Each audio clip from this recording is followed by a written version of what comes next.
What if you could bring the dead back to life? Would you? Should you? It's an ethical and moral dilemma that doesn't seem to bother Herbert West in 1985's horror classic, Re-Animator. Rubik's Cube. Most of the coolest stuff there is came out of our generation. The following was brought to you by Generation X. Reanimator was unleashed on the world by Generation X in 1985 and was loosely based on a 1922 novel by H.P. Lovecraft titled Herbert West Reanimator.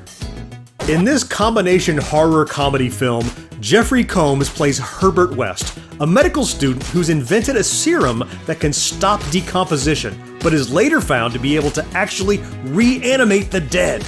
Without permission of his school or its professors, he begins to test the reagent on cadavers, which leads to easily predictable, horrific results.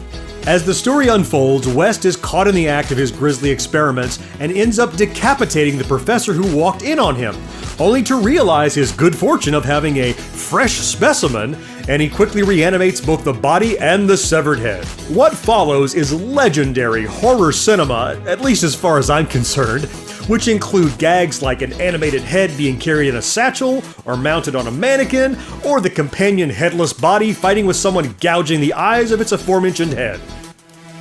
When I was growing up, Reanimator seemed like a film that was the best kept secret in horror.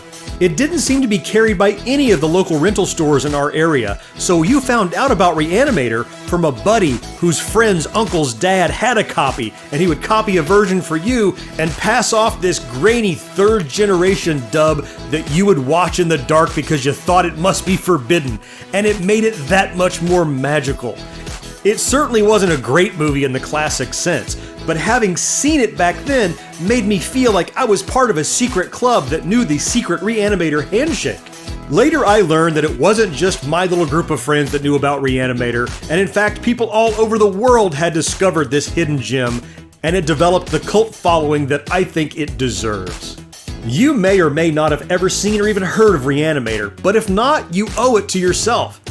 And there's plenty out there to love, including 2 sequels, Bride of Reanimator from 1990 and Beyond Reanimator from 2003, Reanimator comic book, Reanimator radio drama, and even a Reanimator live stage production. But all of that is just icing on the cake. The true star of the show is where it all began with the original 1985 movie. Reanimator is an absolute horror classic, and it was brought to you by Generation X.